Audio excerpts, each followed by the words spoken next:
Hi hello ನಮಸ್ಕಾರ. ಎಲ್ಲ ಆರಾಮಲ್ವಾ? ಎಲ್ಲ 4 ಸಬ್ಜೆಕ್ಟ್ ಓದ್ಕೊತ ಇರುತ್ತೆ ಡೈಲಿ. ಸೊ ಇವಾಗ ಇಲ್ಲಿವರೆಗೂ ನಾವು ಆಲ್ಮೋಸ್ಟ್ 12 ಚಾಪ್ಟರ್ಸ್ ಕಂಪ್ಲೀಟ್ ಮಾಡಿದ್ವಿ. ರೀಸನಿಂಗಲ್ಲಿ ಮೆಂಟಲ್ ಅಬಿಲಿಟಿ, ನಿಮ್ಗೆ ಇಷ್ಟ ಬಂದಿದ್ದು ಕರ್ಕೊಳ್ಳಿ.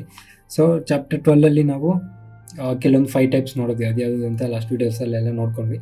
ಸೊ ಇವಾಗಿಂದ ಇವತ್ತಿನ ವೀಡಿಯೋದಲ್ಲಿ ನಾವು ಚಾಪ್ಟರ್ 13 ಸ್ಟಾರ್ಟ್ ಮಾಡೋಣ. ಸೊ ಅನಾಲಿಟಿಕಲ್ ರೀಸನಿಂಗ್ ಅಂತ.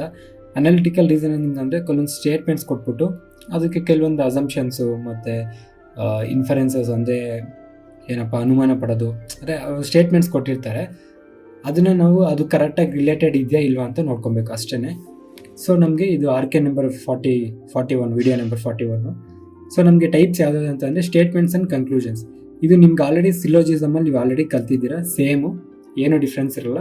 ಇಲ್ಲಿ ಫುಲ್ ದೊಡ್ಡದಾಗಿ ಸ್ಟೇಟ್ಮೆಂಟ್ ಕೊಟ್ಟಿರ್ತಾರೆ, ಅಲ್ಲಿ ಸಮ್ ಕ್ಯಾಟ್ಸ್ ಆರ್ ಡಾಗ್ಸ್ ಆ ಥರ ಕೊಡ್ತಾರೆ. ಇಲ್ಲಿ ಫುಲ್ ಒಂದು ದೊಡ್ಡ ಸೆಂಟೆನ್ಸ್ ಕೊಟ್ಟಿರ್ತಾರೆ, ಅದು ಯಾವುದು ಅಂತ ನಿಮಗೆ ಗೊತ್ತಾಗುತ್ತೆ. ಅದಾದಮೇಲೆ ಸ್ಟೇಟ್ಮೆಂಟ್ಸ್ ಆ್ಯಂಡ್ ಅಸಂಪ್ಷನ್ಸ್ ಅಂತ ಇಮ್ಯಾಜಿನ್ ಮಾಡ್ಕೊಳ್ಳೋದು. ಅಂದರೆ ಫಾರ್ ಎಕ್ಸಾಂಪಲ್ ಈಗ ಅಂಜಲಿ ಅನ್ನೋರು ಈಗ ಸ್ಕೂಲ್ಗೆ ಹೋಗಿಲ್ಲ ಅಂತ ಅಂದ್ಕೊಳ್ಳಿ. ಸ್ಕೂಲ್ಗೆ ಹೋಗಿಲ್ಲ ಅಂತ ಅಂದರೆ ಅವತ್ತು ಯಾವುದಾದ್ರು ನ್ಯಾಷನಲ್ ಹಾಲಿಡೇ ಆಗಿರುತ್ತೆ, ಪ್ಲಸ್ ಅಂಜಲಿ ಸ್ಕೂಲ್ಗೆ ಹೋಗಿರಲ್ಲ. ಸೊ ನಾವೇನಂತ ಅನ್ಕೊತೀವಿ, ಸೊ ಇವತ್ತು ರಜಾ ಕೊಟ್ಟಿರ್ಬೋದು ಸ್ಕೂಲು ಅಂತ ಅನ್ಕೊತೀವಿ. ಸೊ ಆ ಅಸಂಪ್ಷನ್ಸ್ ಅಂದರೆ ಆ ಥರ ಊಹಿಸ್ಕೊಳ್ಳೋದು, ಇಮ್ಯಾಜಿನ್ ಮಾಡೋದು. ಇಲ್ಲಿ ಅಸಂಪ್ಷನ್ಸ್ ಅಂತಲೇ ಬರ್ದಿದ್ದೀನಿ, ಇದೇನಿಲ್ಲ, ಎರಡು ಸೇಮ್. ಅದಾದ್ಮೇಲೆ ಸ್ಟೇಟ್ಮೆಂಟ್ಸ್ ಆ್ಯಂಡ್ ಇನ್ಫರೆನ್ಸ್ ಅಂದರೆ ಅದು ಅನುಮಾನ ಅಂತ, ನಿಮಗೆ ಅರ್ಥ ಆಗೋಕ್ಕೆ ಅನುಮಾನ ಅಂತ ಬರ್ದಿದ್ದೀನಿ. ಒಬ್ಬರ ಮೇಲೆ ಅನುಮಾನ ಪಡ್ತೀವಲ್ಲ, ಅದನ್ನು ಇನ್ಫರೆನ್ಸ್ ಅಂತ ಕರೀತೆ. ಅದಾದಮೇಲೆ ಅಸರ್ಟೇಷನ್ಸ್ ಆ್ಯಂಡ್ ರೀಸನ್ಸ್ ಅಂತ ಬರುತ್ತೆ.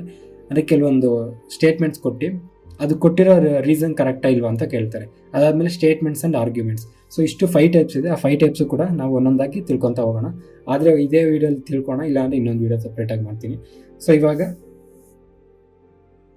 ಸೊ ಇವಾಗ ನಾವು first statements and conclusions same ನಾವು ಸಿಲೋಜಿಸಮಲ್ಲಿ ಏನು ತಿಳ್ಕೊಂಡು ಅದೇ ಥರನೇ ನಮಗೆ 100% ಅದು ಆಗುತ್ತೆ ಅಂದರೆ ಟ್ರೂ ಆಗುತ್ತೆ, 100% ಆಗಲ್ಲ ಅಂದರೆ ಅದು ಕೂಡ ಟ್ರೂ ಆಗುತ್ತೆ. 100% ಆಗೋದನ್ನ ಕೂಡ ಅವರು ಆಗ್ಬೋದು ಅಂತ ಪಾಸಿಬಿಲಿಟಿ ಕೊಟ್ಟರೆ ಫಾಲ್ಸು, 100% ಆಗದೆ ಇರೋದು ಕೂಡ ಪಾಸಿಬಿಲಿಟಿ ಅಂತ ಕೊಟ್ಟರೆ ಫಾಲ್ಸು. ಸೊ ಇವಾಗ ಕ್ವಶನ್ ನೋಡೋಣ, ನಿಮಗೆ ಅರ್ಥ ಆಗುತ್ತೆ, ತುಂಬ ಈಸಿ ಇರುತ್ತೆ. ಅವಾಗ ಈ ಥರ ಕ್ವಶನ್ಸ್ ಕೂಡ ಕೊಡ್ತಾರೆ. ಈಗ ಸ್ಟೇಟ್ಮೆಂಟ್ ಏನು ಕೊಟ್ಟಿದ್ದಾರೆ ಅಂತಂದರೆ, some people believe that God is in temple. ಕೆಲವು ಜನ ನಂಬ್ತಾರಂತೆ ದೇವರು ದೇವಸ್ಥಾನದಲ್ಲಿ ಇದ್ದಾರೆ ಅಂತ. ಕೆಲವು ಜನ ಸಮ್ ಅಂತ ಕೊಟ್ಟಿದ್ದಾರೆ. ಈಗ ಕನ್ಕ್ಲೂಷನ್ ಏನು ಕೊಟ್ಟಿದ್ದಾರೆ, god can be found only in temples. Only ಅಂತ ಕೊಟ್ಟಿದ್ದಾರೆ. ಇಲ್ಲಿ ಅವರೇ ಕ್ವಶನಲ್ಲಿ ಕೊಟ್ಟಿದ್ದಾರೆ ಸ್ಟೇಟ್ಮೆಂಟಲ್ಲಿ, ಸಮ್ ಪೀಪಲ್ ಬರೀ ಕೆಲವರು ಮಾತ್ರ ನಂಬ್ತಾರೆ ದೇವರು ದೇವಸ್ಥಾನದಲ್ಲಿ ಇದ್ದಾರೆ ಅಂತ. ಇಲ್ಲಿ ಏನು ಹೇಳ್ತಿದ್ದಾರೆ, god can be found only, ಬರೀ ದೇವಸ್ಥಾನದಲ್ಲಿ ಮಾತ್ರ ದೇವರು ಇರ್ತಾರೆ ಅಂತ ಕೊಟ್ಟಿದ್ದಾರೆ. ಸೊ ಇದು ಆನ್ಸರ್ ನಮಗೆ ರಾಂಗ್ ಆಗಿರುತ್ತೆ. ಇಲ್ಲಿ ಸಮ್ ಅಂತ ಕೊಟ್ಟಾಗ ಅಂದರೆ some people believe that God is in temple ಅಂತ ಅಂದರೆ ಕೆಲವೊಬ್ರು ಮಾತ್ರ ನಂಬ್ತಾರೆ ಏನು ದೇವರು ದೇವಸ್ಥಾನದಲ್ಲಿ ಇದ್ದಾರೆ ಅಂತ, ಇನ್ನು ಕೆಲವೊಬ್ರು ನಂಬಲ್ಲ. ಇಲ್ಲಿ ಏನು ಕನ್ಕ್ಲೂಷನ್ ಕೊಡ್ತಾ ಇದ್ದಾರೆ. ಕನ್ಕ್ಲೂಷನ್ ಅಂತ ಅಂದರೆ ಏನಂತ ಫಸ್ಟ್ ಹೇಳಿದ್ವಿ, ಏನು ಜಡ್ಜ್ಮೆಂಟ್ ಅಂತ. ಜಡ್ಜ್ಮೆಂಟ್ ಅಂದರೆ ನಿಮ್ಗೆ 100% ಶ್ಯೂರ್ ಇರಬೇಕು, ಶ್ಯೂರ್ ಇದ್ದರೆ ಮಾತ್ರ ಕೊಡಬೇಕು. ಸೊ ಸೆಕೆಂಡ್ ಕನ್ಕ್ಲೂಷನ್ ಏನು ಕೊಟ್ಟಿದ್ದಾರೆ, ಗಾಡ್ ಈಸ್ ಎವ್ರಿವೇರ್ ಅಂತೆ. ಗಾಡ್ ಎಲ್ಲ ಕಡೆ ಇದ್ದಾರಂತೆ. ಅದೆಂಗಾಗುತ್ತೆ ನಮಗೆ ಸ್ಟೇಟ್ಮೆಂಟಲ್ಲಿ some people believe that God is in temple. ಕೆಲವೊಂದು ಜನ ಟೆಂಪಲಲ್ಲಿ ಗಾಡ್ ಇದ್ದಾರೆ ಅಂತ ನಂಬಿದಾಗ ಗಾಡ್ ಎವ್ರಿವೇರ್ ಹೆಂಗಾಗುತ್ತೆ? ಈ ಒಂದು ಸ್ಟೇಟ್ಮೆಂಟ್ ಪ್ರಕಾರ ಇದು ಕೂಡ ತಪ್ಪಾಗುತ್ತೆ. ಸೊ ನಮ್ಮ ಆನ್ಸರು ನನ್ ಫಾಲೋಸ್. ಓಕೆನಾ? ಅರ್ಥ ಆಗ್ತಿದೆ ಅಲ್ವಾ? Some people believe that God is in temple, ಬರೀ ಕೆಲವರು ಮಾತ್ರ ದೇವ್ರ ದೇವಸ್ಥಾನದಲ್ಲಿ ಇದ್ದಾರೆ ಅಂತ ನಂಬ್ತಾ ಇದ್ದಾರೆ. ಕೆಲವರು ದೇವ್ರ ದೇವಸ್ಥಾನದಲ್ಲಿ ಇದ್ದಾರೆ ಅಂತ ನಂಬಿದಾಗ ದೇವರು ಎಲ್ಲ ಕಡೆಯೂ ಇದ್ದಾರೆ ಅನ್ನೋದು ಸುಳ್ಳಾಗುತ್ತೆ ಅಲ್ವಾ? ಹಂಗೆ. ಸೊ ಸ್ಟೇಟ್ಮೆಂಟಿಗೆ ತಕ್ಕಂಗೆ ನಾವು ಜಡ್ಜ್ಮೆಂಟ್ ತಗೊಬೇಕು.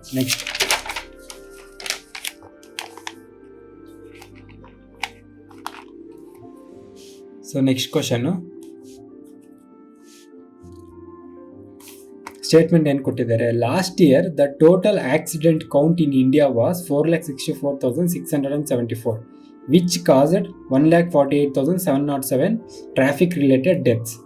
ಲಾಸ್ಟ್ ಇಯರ್ ಇಂಡಿಯಾದಲ್ಲಿ 4 ಲಕ್ಷ ಚಿಲ್ಲರೆ ಆಕ್ಸಿಡೆಂಟ್ಸ್ ಆಗಿದೆ, ಅದರಲ್ಲಿ 1,48,000 ಜನ ಆಲ್ಮೋಸ್ಟ್ ಟ್ರಾಫಿಕ್ ರಿಲೇಟೆಡ್ ಡೆತ್ ಆಗಿದೆ ಅಂತ. ಕನ್ಕ್ಲೂಷನ್ ಹಿಂಗೆ ಕೊಟ್ಟಿದ್ದಾರೆ, some of the traffic accidents were fatal ಅಂತ ಅಂದರೆ ತುಂಬ ಭಯಾನಕ ಅಂತ. ಅಂದರೆ ಅವರು ಟ್ರಾಫಿಕ್ ರಿಲೇಟೆಡ್ ಇಂದಾನೆ ತಾನೇ ಸತ್ತಿರೋದು, ಅದನ್ನ ತಾನೇ ನಾವು ಭಯಾನಕ ಅನ್ನೋದು. So some of the traffic accidents were fatal. Some ಅಂತ ಅಂದರೆ ಇಲ್ಲಿ ನಮಗೆ 4,60,000 ಕೇವಲ 1,48,000 ಆಗಿದೆ. So some. ಸೊ ಇದು ಟ್ರೂ ಆಗಿರುತ್ತೆ. Next, the bad condition of the road were also responsible for such a high number. ಇಲ್ಲಿ ಬ್ಯಾಡ್ ಕಂಡೀಷನ್ ಆಫ್ ರೋಡ್ ಅಂತ ಕೊಟ್ಟಿದ್ದಾರೆ. ನಮಗೆ ರೋಡ್ ಇನ್ಫಾರ್ಮೇಷನ್ ಸ್ಟೇಟ್ಮೆಂಟಲ್ಲಿ ಕೊಟ್ಟೇ ಇಲ್ಲ. ಸೊ ಇದು ಹೆಂಗೆ ಹೇಳ್ತಾರೆ ಅವ್ರು ರೋಡಿಂದ ಆಯಿತು ಅಂತ? ಸೊ ನಮ್ಮ ಆನ್ಸರ್ ಓನ್ಲಿ 1 ಫಾಲೋಸ್ ಆಗಿರುತ್ತೆ. ಅರ್ಥ ಆಗ್ತಿದೆ ಅಲ್ವಾ? ಕೊಟ್ಟಿರೋ ಸ್ಟೇಟ್ಮೆಂಟ್ ಅವ್ರು ಏನಾರು ಕೊಡಲಿ, ನಿಮ್ಗೆ ಅದನ್ನು ನಾರ್ಮಲ್ ಲೈಫಲ್ಲಿ ಅದು ಸುಳ್ಳು ಅಂತ ಗೊತ್ತಿದ್ರು ಕೂಡ ನೀವು ಅದನ್ನು ನಿಜ ಅಂತ ನಂಬ್ಕೊಬೇಕು. ಆವಾಗಲೇ ಈ ಥರ ಕ್ವಶನ್ ಸಾಲ್ವ್ ಮಾಡೋಕ್ಕಾಗೋದು. Next question.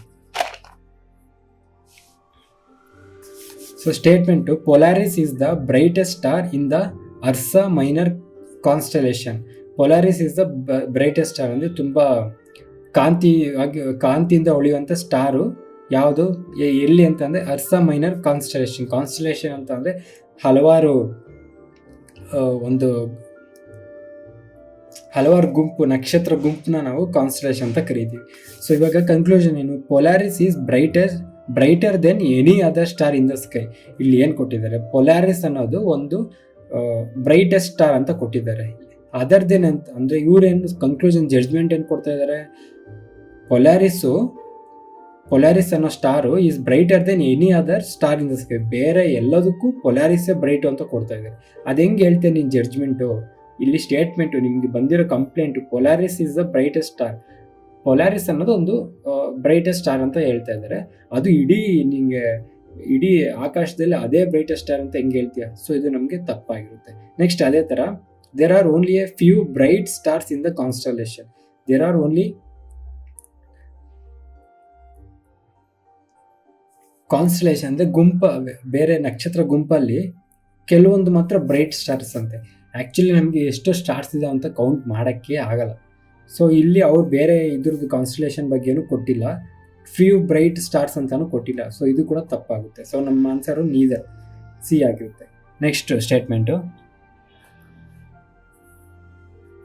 In a match between India and Sri Lanka, India scored 350 runs in 50 overs. ಮ್ಯಾಚಲ್ಲಿ 350 runs ಹೊಡೆದಿದ್ದಾರೆ ಇಂಡಿಯಾದವರು 50 ಓವರಲ್ಲಿ. Man of the match MS Dhoni made 175 runs in the match. 350ಲಿ 175 ಎಷ್ಟು, ಅರ್ಧ, 50% ರನ್ಸು MS ಧೋನಿ ಮಾಡಿದಾರಂತೆ. ಕನ್ಕ್ಲೂಷನ್ ಏನು ಕೊಡ್ತಾ ಇದ್ದಾರೆ, 50% runs were made by the captain. ನೋಡಿ ಎಷ್ಟು ಕನ್ಫ್ಯೂಸ್ ಮಾಡೋಕ್ಕೆ ನಮಗೆ ಟ್ರೈ ಮಾಡ್ತಾರೆ ಅಂತ. ಇಲ್ಲಿ 50 runs ಇವಾಗ ನಾನು ನಿಮಗೆ ನಾರ್ಮಲಾಗಿ ಓದ್ಬೇಕಾದ್ರೆ 50 runs made by the captain ಅಂದ ತಕ್ಷಣ ನಮಗೆ ಗೊತ್ತು ಎಲ್ಲರಿಗೂ MS ಧೋನಿ ಮನೇಲಿ ಬಂದ್ಬಿಡ್ತಾರೆ, MS ಧೋನಿ ಹೆಸರು ಕೊಟ್ಟಿದ್ದಾರೆ. ಸೊ ಕ್ಯಾಪ್ಟನ್ 50 runs ಅಂದ್ಬಿಟ್ಟು ಫಸ್ಟ್ ಒನ್ ಫಾಲೋಸ್ ಅಂದ್ಬಿಟ್ಟು ಟಿಕ್ ಹಾಕ್ತೀವಿ. Half of the runs var made by the spinners ಅಂತ ಕೊಟ್ಟಿದ್ದಾರೆ. ಸ್ಪಿನ್ನರ್ಸ್ ಏನಿಲ್ಲ, 1 ಫಾಲೋಸ್ ಅಂತ ಹಾಕ್ಬಿಡ್ತೀವಿ. ಅದು ನಮಗೆ ತಪ್ಪು. ಯಾಕಂತ ಅಂದರೆ ಇಲ್ಲಿ MS ಧೋನಿ ಕ್ಯಾಪ್ಟನ್ ಅಂತ ನಮ್ಗೆ ಹೇಳೇ ಇಲ್ಲ. ನಮಗೆ ಸ್ಟೇಟ್ಮೆಂಟಲ್ಲಿ MS ಧೋನಿ ಕ್ಯಾಪ್ಟನ್ ಅಂತ ಗೊತ್ತೇ ಇಲ್ಲ. ನೋಡಿ ಎಷ್ಟು ಕನ್ಫ್ಯೂಸ್ ಮಾಡೋಕ್ಕೆ ಕೊಡ್ತಾರೆ. ಸೊ ಜನರಲ್ ನಮಗೆ ನಾರ್ಮಲಾಗಿ ಕೆಲವೊಬ್ರದ್ದು ಅಭಿಮಾನ ಇರುತ್ತೆ ಧೋನಿ ಅಂತ ಅಂದರೆ. ನನಗೂ ಸಿಕ್ಕಾಪಟ್ಟೆ ಇಷ್ಟ ಧೋನಿ, ನಂಗೆ ಚಿಕ್ಕವಾಗಿಂದ ಧೋನಿ ಅಂದರೆ ಸಿಕ್ಕಾಪಟ್ಟೆ ಇಷ್ಟ. ಸೊ ಅಂಥ ಟೈಮಲ್ಲಿ ಏನಾಗುತ್ತೆ ಅಂತಂದರೆ ಇಮಿಡಿಯೇಟಾಗಿ ಆ ಕ್ವಶನ್ ನೋಡಿದ ತಕ್ಷಣ ಈ ಫಸ್ಟ್ ಒಂದು ಟಿಕ್ ಹಾಕ್ಬಿಡ್ತೀವಿ. ಸೊ ಇಂಥ ಕ್ವಶನ್ಸಲ್ಲಿ ತುಂಬ ಹುಷಾರಾಗಿರಬೇಕು. ಕನ್ಕ್ಲೂಷನ್ ಏನು, 50% runs were made by MS Dhoni, not captain. MS Dhoni captain ಅಂತ ಅವ್ರು ಹೇಳೇ ಇಲ್ಲ. ಸೊ ಇದು ತಪ್ಪು. Half of the runs var made by spinners ಬಗ್ಗೆ ಇನ್ಫಾರ್ಮೇಷನ್ನೇ ಕೊಟ್ಟಿಲ್ಲ. ಸೊ ಇದು ನನ್ನ ನೆಕ್ಸ್ಟ್ ಕ್ವಶನ್.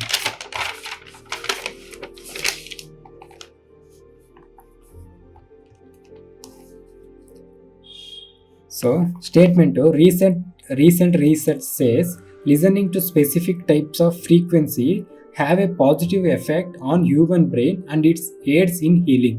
ಅಂದರೆ ಒಂದು ರಿಸರ್ಚ್ ಪ್ರಕಾರ ಕೆಲವೊಂದು ಟೈಪ್ ಆಫ್ ಫ್ರೀಕ್ವೆನ್ಸಿ ಅಂದರೆ ಈ ರೇಡಿಯೋದಲ್ಲಿ ಬರುತ್ತಲ್ಲ, ನಾವು ಚಾನಲ್ಸ್ ಚೇಂಜ್ ಮಾಡ್ತೀವಲ್ಲ, ಆ ಥರ ಫ್ರೀಕ್ವೆನ್ಸಿ ಹೆಚ್ಚು ಕಮ್ಮಿ ಫ್ರೀಕ್ವೆನ್ಸಿ ಕೇಳಿದ್ರೆ, ಒಂದು ಫ್ರೀಕ್ವೆನ್ಸಿಲಿ ಕೇಳಿದ್ರೆ ನಮ್ಮ ಮೈಂಡ್ಗೆ ಒಂದು ಪಾಸಿಟಿವ್ ಎಫೆಕ್ಟ್ ಬೀಳುತ್ತಂತೆ. Positive effect on human brain and it aids in healing. ಅಂದರೆ ಅದು ನಮಗೆ ಒಂದು ಹೀಲಿಂಗ್ ಅಂದರೆ ಅದೇ ಗುಣ ಪಡೋದು ನಮಗೆ, ಅದರಿಂದ ನಮಗೆ ಫೀಲ್ ಕಂಫರ್ಟ್ ಆಗಿ ಮತ್ತೆ ನಮಗೆ ಹೆಲ್ದಿಯಾಗಿ ಆಗೋದು, ಅದನ್ನು ಹೀಲಿಂಗ್ ಅಂತಾರೆ. ಸೊ ಕನ್ಕ್ಲೂಷನ್ ಏನು, human brain response to music ಇಲ್ಲೇ ಕೊಟ್ಟಿದ್ದಾರೆ. Research says listening to specific type of frequency have a positive effect on human brain ಅಂತ. So human brain response to music ಅನ್ನೋದು ನಮಗೆ ಈ ಫಸ್ಟ್ ಒನ್ ಫಾಲ್ಸ್ ಆಗುತ್ತೆ. ಯಾಕೆ ಹೇಳ್ತಾ ಇದ್ದೀನಿ ಅಂತ ಅಂದರೆ, ನಮಗೆ listening to specific types of frequency ಅಂತ ಕೊಟ್ಟಿದ್ದಾರೆ. ಫ್ರೀಕ್ವೆನ್ಸಿಗೂ ನಮಗೆ ಮ್ಯೂಸಿಕ್ಗೂ ಯಾವುದೂ ಸಂಬಂಧ ಇಲ್ಲ. ನಮಗೆ ಗೊತ್ತು ಮ್ಯೂಸಿಕ್ ಅನ್ನೋದು ಒಂದು ಫ್ರೀಕ್ವೆನ್ಸಿ ಅಂತ, ಜನರಲ್ ನಾಲೆಡ್ಜಲ್ಲಿ ಗೊತ್ತು ನಮಗೆ. ಆದರೆ ಇವ್ರು ಕೊಟ್ಟಿರೋ ಸ್ಟೇಟ್ಮೆಂಟಲ್ಲಿ ಮ್ಯೂಸಿಕ್ಗೆ ಏನಾದ್ರು ಸಂಬಂಧ ಇದೆಯಾ? ಇಲ್ಲ. ಸೊ ನಮ್ಮ ಆಪ್ಷನ್ ರಾಂಗ್ ಆಗಿರುತ್ತೆ. Certain frequencies are used to heal diseases in the human body.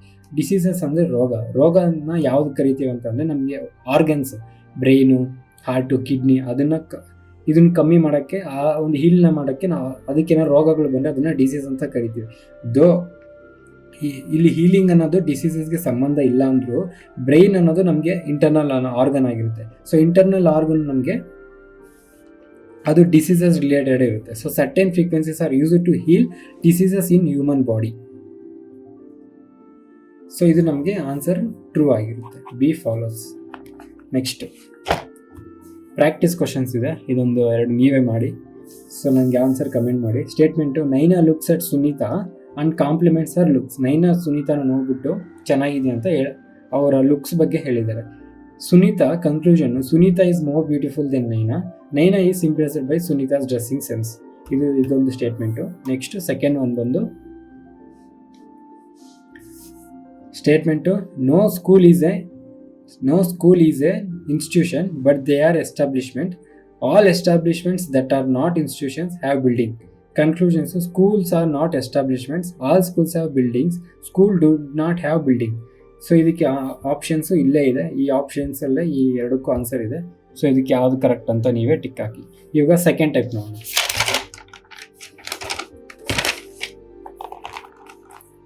ಈಗ ನಮಗೆ ಟೈಪ್ 2 ಅಲ್ಲಿ ಅಸಂಪ್ಷನ್ಸ್ ಅಂದರೆ ಸ್ಟೇಟ್ಮೆಂಟ್ಸ್ ಆ್ಯಂಡ್ ಅಸಂಪ್ಷನ್ಸ್ ಅಂದರೆ ಊಹಿಸ್ಕೊಳ್ಳೋದು. ಅವಾಗ ಒಂದು ಅಂಜಲಿ ಅಂತ ಹೇಳ್ಬಿಟ್ಟು ನಿಮ್ಗೆ ಒಂದು ಎಕ್ಸಾಂಪಲ್ ಹೇಳಿದೆ ಸ್ಕೂಲ್ ಬಗ್ಗೆ.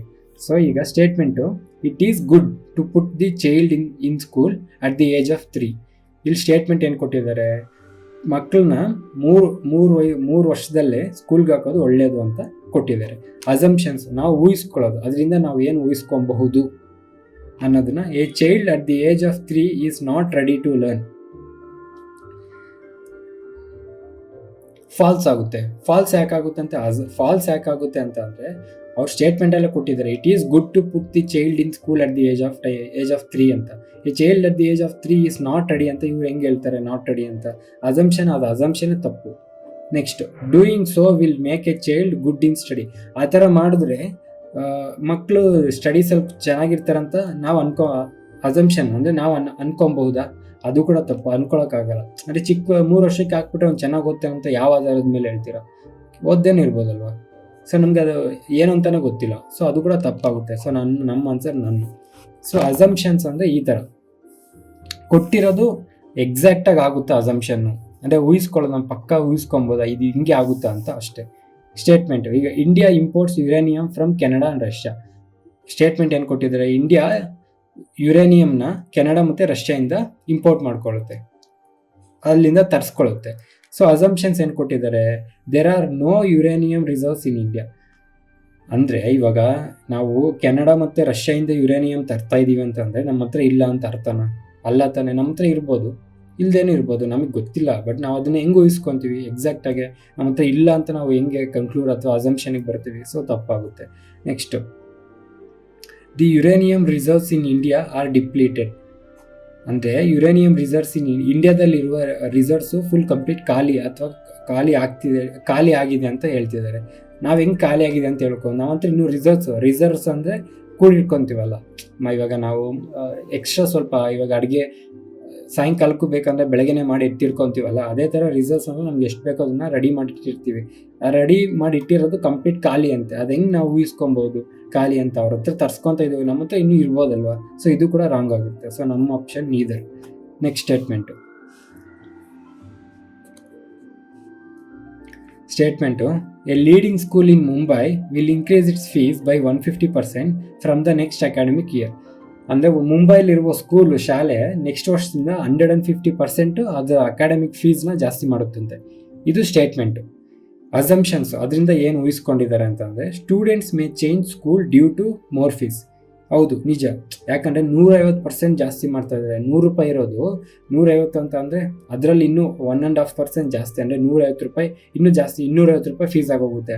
ಅದರಿಂದ ಕೆಲವು ಮಕ್ಕಳು ಬಿಟ್ಟು ಹೋಗೋ ಚಾನ್ಸಸ್ ಅಂತೂ ಖಂಡಿತ ಇದ್ದೇ ಇರುತ್ತೆ. So students may change school due to more fees, ಪಕ್ಕಾ true. The school may still have the same demand among the students. ಅದು ಹೆಂಗಾಗುತ್ತೆ, ಇವಾಗ ಇರೋ ಮಕ್ಕಳು ಸ್ವಲ್ಪ ಜನ ಬಿಟ್ಟು ಹೋಯ್ತಾರೆ ಅಂತಂದರೆ ಮತ್ತೆ ಅದೇ ಮಕ್ಕಳಲ್ಲಿ ಅದೇ ಡಿಮ್ಯಾಂಡ್ ಇರುತ್ತೆ ಅಂತ ಅನ್ನೋದು ಫಾಲ್ಸ್ ಆಗುತ್ತೆ. ಸೊ ನಮ್ಮ ಆಪ್ಷನ್ ಏನಾಗಿರುತ್ತೆ, ಅವಾಗ ನಮಗೆ 1 ಆನ್ಸರ್ ಆಗಿರುತ್ತೆ. ಆದರೆ the school may still have the same demand, ಇವಾಗ ಅವರು 150% ಫೀಸ್ ಏನಕ್ಕೆ ಇನ್ಕ್ರೀಸ್ ಮಾಡ್ತಾ ಇದ್ದಾರೆ ಅಂತ ಅಂದರೆ ಲೀಡಿಂಗ್ ಸ್ಕೂಲ್ ಅಂತ ಅವರೇ ಕೊಟ್ಟಿದ್ದಾರೆ. ಸೊ ನಮಗೆ ಆಪ್ಷನ್ನು ಡಿ ಆರ್ ಆಗಿರ್ಬೋದು, ಎ ಆರ್ ಆಗಿರ್ಬೋದು. ಸೊ ಈ ಥರ ಇದ್ದಾಗ ನಾರ್ಮಲಾಗಿ ಡಿ ಟಿಕ್ ಹಾಕಿ ನಾನು ಏನಕ್ಕೆ ಫಾಲ್ಸ್ ಅಂತ ಅಂದೆ ಅಂದರೆ the school may still have the same demand among the same students ಅಂತ, ಅಂದರೆ ಅಲ್ಲಿ ಇರೋರು ಸ್ಟೂಡೆಂಟ್ಸಲ್ಲೇ ಅಂದ್ಕೊಂಡೆ. ಆ್ಯಕ್ಚುಲಿ ಅಮಾಂಗ್ ದ ಸ್ಟೂಡೆಂಟ್ಸ್ ಅಂದರೆ ಮಕ್ಕಳಲ್ಲಿ ಅವ್ರ ಸ್ಕೂಲ್ಗೆ ಡಿಮ್ಯಾಂಡ್ ಅಂತೂ ಇದ್ದೇ ಇರುತ್ತೆ, ಅದಂತೂ ಪಕ್ಕ 100% ಇದ್ದೇ ಇರುತ್ತೆ. ಸೊ ಎರಡರಲ್ಲೊಂದು ಪಕ್ಕ ಟ್ರೂ ಆಗಿರುತ್ತೆ. ಅಂದರೆ ಸ್ಟೂಡೆಂಟ್ಸು ಚೇಂಜರ್ ಆಗ್ಬೋದು ಅಥವಾ ಜಾಸ್ತಿ ಫೀಸ್ ಕೊಟ್ಟು ಅದೇ ಶಾಲೆಗೆ ಸೇರ್ಬೋದು. Next question.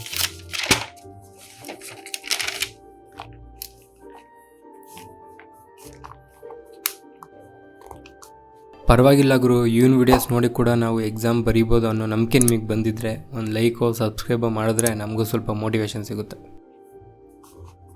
A government servant sitting idle.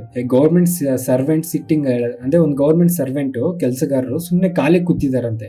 Tells a visitor to come after 2 weeks to get this certificate. ಅದೇ ವಿಸಿಟರ್ ಅಂದರೆ ಬರ್ತಾ ಇರ್ತಾರಲ್ಲ, ವಿಸಿಟ್ ಮಾಡ್ತಾ ಇರ್ತಾರಲ್ಲ, ಯಾರೊಬ್ರು ಏನೋ ಸರ್ಟಿಫಿಕೇಟ್ ಬೇಕು ಅಂತ ಗೌರ್ಮೆಂಟ್ ಆಫೀಸ್ಗೆ ಹೋಗಿದ್ದಾರೆ. ಅಲ್ಲಿ ಅವ್ರು ಖಾಲಿಯಾಗಿ ಕೂತ್ಕೊಂಡು ನೀವು ಇನ್ನೂ 2 ವಾರ ಬಿಟ್ಬಿಟ್ಟು ಬನ್ನಿ ಈ ಸರ್ಟಿಫಿಕೇಟ್ ಇಸ್ಕೊಳ್ಳೋಕ್ಕೆ.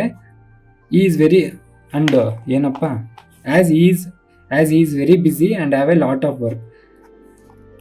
2 ವಾರ ಬಿಟ್ಕೊಂಡ್ಬನ್ನಿ, ನನಗೆ ತುಂಬ ಕೆಲಸ ಇದೆ, ನೀವು 2 ವಾರ ಬಿಟ್ಕೊಂಡ್ಬನ್ನಿ, ನಿಮಗೆ ಈ ಸರ್ಟಿಫಿಕೇಟ್ ಕೊಡ್ತೀನಿ ಅಂತ ಹೇಳ್ತಾ ಇದ್ದಾರೆ. ಇಲ್ಲೇ ಕೊಟ್ಟಿದ್ದಾರೆ ಸರ್ವೆಂಟ್ ಸಿಟ್ಟಿಂಗ್ ಐಡಲ್ ಅಂತ. ಸೊ ನಮ್ಗೆ ಅಸಂಪ್ಷನ್ಸ್ ನೋಡಿಕೊಂಡ್ರೆ the government servant want to help the visitor. ಅವ್ರು ವಿಸಿಟರ್ಗೆ ಹೆಲ್ಪೇ ಮಾಡೋಂಗಿದ್ರೆ ಅಷ್ಟು ಈ ಸರ್ಟಿಫಿಕೇಟ್ ಕೊಟ್ಟು ಕಳಿಸ್ತಾ ಇದ್ರಲ್ಲ, ಇದು ತಪ್ಪು. The government servant is expecting A favour from the visitor. ಇದು ಟ್ರೂ. ಯಾಕಂತಂದರೆ ಖಾಲಿಯಾಗಿ ಕುತ್ಕೊಂಡು ಕೂಡ ಕೆಲಸ ಇಲ್ಲ ಅಂದರೂ ಕೂಡ ಕೆಲಸ ಇದೆ, 2 ವಾರ ಬಿಟ್ಕೊಂಬನ್ನಿ ಅಂತ ಯಾರು ಹೇಳಲ್ಲ, ಸುಮ್ಮನೆ ಏನೊಂದು ಎಕ್ಸ್ಪೆಕ್ಟ್ ಮಾಡೇ ಹೇಳೋದು. ಸೊ ಟ್ರೂ, ನಮಗೆ ಸೆಕೆಂಡ್ ಆಪ್ಷನ್ ಟ್ರೂ ಆಗಿರುತ್ತೆ. ಸೊ ನಮ್ಮ answer only two is implicit ಅಂತಂದರೆ ಆ ಅಸಂಪ್ಷನ್ನು ಕರೆಕ್ಟಾಗಿ ಮ್ಯಾಚ್ ಆಗ್ತಿದೆ ಅಥವಾ ಇದು ಆಗ್ಬೋದು ಅನ್ನೋ ಥರ ಮೀನಿಂಗ್ ಕೊಡುತ್ತೆ. So next 5th statement. You are hereby appointed as a programmer with a probation period of 1 year and your performance will be reviewed at the end of the period for confirmation. A line in an appointment letter. ಅಂದರೆ ಅವರ ಒಂದು appointment ಲೆಟ್ರಲ್ಲಿ ಇದೆಲ್ಲರಿಗೂ ನಿಮ್ಗೆ ನಾರ್ಮಲಾಗಿ ಕೆಲಸ ಮಾಡಿದರೆ ಈ ಥರ ಕೊಟ್ಟಿರ್ತಾರೆ. ಯಾಕಂತಂದರೆ ಸ್ಟಾರ್ಟಿಂಗಿಂದ ನೀವು ಹೆಂಗೆ ಅಂತ ಗೊತ್ತಿರಲ್ಲ ಅವರಿಗೆ. ಸೊ 1 year ಪ್ರೊಬೇಷನರಿ ಪೀರಿಯಡ್ ಅಂತ ಮೆನ್ಷನ್ ಮಾಡಿರ್ತಾರೆ ಅಥವಾ 6 months ಅಂತ ಮೆನ್ಷನ್ ಮಾಡಿರ್ತಾರೆ. So assumptions the performance of an individual generally is not known at the time of the appointment offer. Correct. ಇವಾಗ ಅಪಾಯಿಂಟ್ಮೆಂಟ್ ಕೊಡ್ಬೇಕಾದ್ರೆ ಇಂಟರ್ವ್ಯೂ ಮಾಡಿದ್ರು ಕೂಡ ಅವ್ರು ಹೆಂಗೆ ಕೆಲಸ ಆ್ಯಕ್ಚುಲಿ ಮಾಡ್ತಾರೆ ಅಂತ ಗೊತ್ತಿರಲ್ಲ. ಸೊ ಅದಕ್ಕೋಸ್ಕರ ಅವ್ರ ಪರ್ಫಾರ್ಮೆನ್ಸ್ನ ಪ್ರೊಬೇಷನ್ ಪೀರಿಯಡ್ಗೆ ಹಾಕ್ಬಿಟ್ಟು 6 months 1 year ನೋಡ್ತಾರೆ. Generally an individual tries to prove his worth in the probation period. ಎರಡೂ ಕರೆಕ್ಟ್. ಸೊ ನಮ್ಮ ಆನ್ಸರ್ ಬೋತ್ ಆಗಿರುತ್ತೆ. ಸೊ ಒಂದು ಪ್ರಾಕ್ಟೀಸ್ ಕ್ವಶನ್ ಇದೆ, ಇದನ್ನು ನೀವೇ ಮಾಡಿ. Statement practice question. The headmistress called for an urgent meeting for all the staff members to discuss discipline issues. Assumptions. There were some discipline issues that were raised earlier. The headmistress likes to address all of them together. ಯಾವುದು? ಇದಕ್ಕೆ answer ನೀವೇ ಹೇಳಿ. ಓಕೆನಾ? Next question. Options ಇಲ್ಲಿದೆ, screenshot ತೊಗೊಳ್ಳಿ, comment ಮಾಡ್ತವ್ರಿಗೆ first. Next type 3 ನೋಡೋಣ.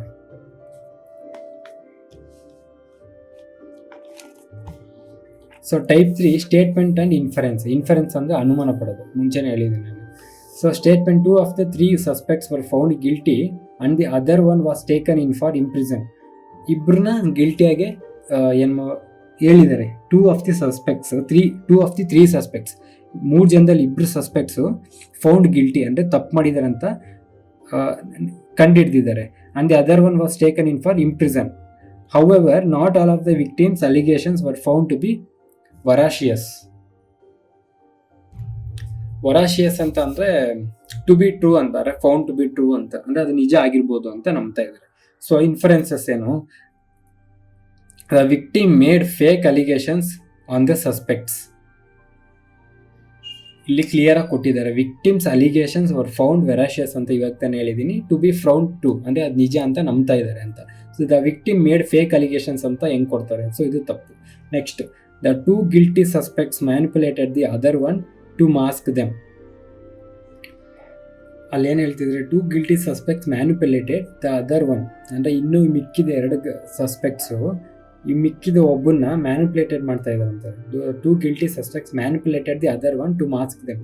ಅಂದರೆ ಅವರಿಬ್ಬರು ಬದಲು ಆ ಒಂದು ಏನು ಕಳ್ತನನ ಏನೋ ಯೂನ್ ಮಾಡಿದ್ದಾನೆ ಅಂತ ಅವರಿಬ್ಬರು ಮ್ಯಾನಿಪುಲೇಟ್ ಮಾಡ್ತಾ ಇದ್ದಾರೆ ಅಂತ ಕ್ವಶನ್ ಅಂದರೆ ಇನ್ಫರೆನ್ಸಸ್ ಕೊಟ್ಟಿದ್ದಾರೆ.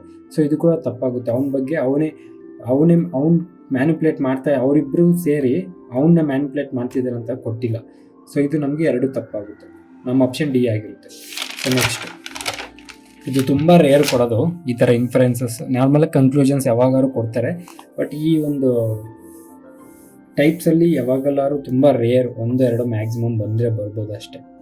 ಯಾವಾಗಲೂ ಅದು ಇವಾಗ 40 ಕ್ವಶನ್ ಪೇಪರಲ್ಲಿ 1-2 ಬರ್ಬೋದು, ಅಂದರೆ ಯಾವುದೋ ಒಂದು ಪೇಪರಲ್ಲೋ 2 ಪೇಪರಲ್ಲೋ ಬರ್ಬೋದು. Please do not use lift while going down an instruction on the top floor of the 5 storied building. 5 storey ಅಂದರೆ 5 ಅಂತಸ್ತು ಬಿಲ್ಡಿಂಗಲ್ಲಿ ಲಿಫ್ಟಲ್ಲಿ ಏನು ಬರೆದಿದ್ದಾರೆ, please do not use lift, ಕೆಳಗಡೆ ಹೋಗ್ಬೇಕಾದ್ರೆ ಲಿಫ್ಟು ಯೂಸ್ ಮಾಡಿಬಿಡಿ ಅಂತ ಬರೆದಿದ್ದಾರೆ, ಅಂದರೆ ಮೇಲ್ಗಡೆ ಬರ್ಬೋದು. So inferences, while going down the lift is unable to carry any load. While going down the lift is unable to carry ಅಂತ ಅವ್ರು ಏನು ಹೇಳಿಲ್ಲ, ಯೂಸ್ ಮಾಡಿಬಿಡಿ ಅಂತ ಹೇಳಿದ್ದಾರೆ. ಅದು ಇವಾಗ ಅವ್ರು ಏನು ಕೊಡ್ತಿದ್ರು, please do not use lift while going down ಅಂತ ಅಂದರೆ ಮೇಲ್ಗಡೆ ಬರ್ಬೇಕಾದ್ರೆ ಯೂಸ್ ಮಾಡಿ ಅಂತ ತಾನೇ ಅರ್ಥ. ಬಟ್ ಮೇಲ್ಗಡೆ ಬರಬೇಕಾದ್ರೆ ಇರೋ ಲೋಡು ಹೋಗ್ಬೇಕಾದ್ರೆ ಏನು ಪ್ರಾಬ್ಲಮ್ ಆಗುತ್ತೆ. ಸೊ ಇದು ತಪ್ಪಾಗುತ್ತೆ. ಇಷ್ಟು provision of lifting is A facility and not A right. Provision of A lift is A facility. ಹೌದು, ಲಿಫ್ಟ್ ಅನ್ನೋದು ಒಂದು ಫೆಸಿಲಿಟಿ, ಅದು ಪಕ್ಕ ನನಗೆ ಅದು ರೈಟು, ನಾನು ಲಿಫ್ಟಲ್ಲಿ ಹೋಗ್ಬೇಕು ಅನ್ನೋಂಥ ಏನು ರೂಲ್ಸ್ ಇಲ್ಲ. ಅದು ನಿಮಗೆ ಒಂದು ಎಕ್ಸ್ಟ್ರಾ ಪ್ರಾವಿಷನ್, ನಿಮ್ಗೊಂದು ಕೊಟ್ಟಿರೋ ಒಂದು ಏನು ಅನ್ಕೊತೀರ, ಹೆಲ್ಪ್ ಅನ್ನೋದು ಕರೆಕ್ಟ್ ವರ್ಡ್ ಅಲ್ಲ, ಪ್ರಾವಿಷನ್ ಅಂತಲೇ ಅನ್ಕೊಳ್ಳಿ. ಪ್ರಾವಿಷನ್ ಅಂತ ಅಂದರೆ ನಮಗೆ ಅದು ಪ್ರಾವಿಷನ್ ಅಂದರೆ ಒಂಥರ ಸಪ್ಲೈ ಮಾಡೋ ಥರ ಅಂತ. ಸೊ ಅದು ನಮಗೆ ಪ್ರಾವಿಷನ್ ಆಗಿರುತ್ತೆ, ಇದು ಟ್ರೂ. ಸೊ ನಮ್ಮ option only B, only 2 follows. Next statement, 3rd one, rabi crops are grown only in the period of November to March in India. So only period ನವಂಬರ್ನಿಂದ ಮಾರ್ಚಿಗೆ ಮಾತ್ರ rabi crops, correct. So rabi crops include wheat and peas. Rabi crops include wheat and peas ಅಂತ ಅವ್ರು information ಕೊಟ್ಟಿಲ್ಲ. ರಾಬಿ ಕ್ರಾಪ್ಸಲ್ಲಿ ಬರೀ wheat peas ಮಾತ್ರ, wheat and peas rabi crop ಆಗಿದ್ರು ಕೂಡ ಅದು ನಮಗೆ ಆಪ್ಷನ್ಸಲ್ಲಿ ಏನು ಕೊಟ್ಟಿಲ್ಲ. Statement rabi crops are grown only in period of November to March ಅಂತ ಕೊಟ್ಟಿದ್ದಾರೆ. Rabi crops include wheat and peas ಅಂತ ಅವರು ಆಪ್ಷನು ಕೊಟ್ಟಿಲ್ಲ. ನಮ್ಗೆ ವೀಟು ಪೀಸ್ ಬಗ್ಗೆ ನಮ್ಗೆ ಏನು ಹೇಳೇ ಇಲ್ಲ. ಸೊ ಇದು ತಪ್ಪಾಗುತ್ತೆ. Rabi crops can be called winter crops. ನಾವು ವಿಂಟರ್ನ ಯಾವಾಗ ಕರಿತೀವಿ, ನವಂಬರಿಂದ ನವಂಬರ್, ಡಿಸೆಂಬರ್, ಜನವರಿ, ಫೆಬ್ ಇದು ನಾವು ವಿಂಟರ್ ಸೀಸನ್ ಅಲ್ವಾ. ಸೊ ಇದು ಟ್ರೂ ಆಗುತ್ತೆ. ಸೊ ನಮ್ಮ option B follows.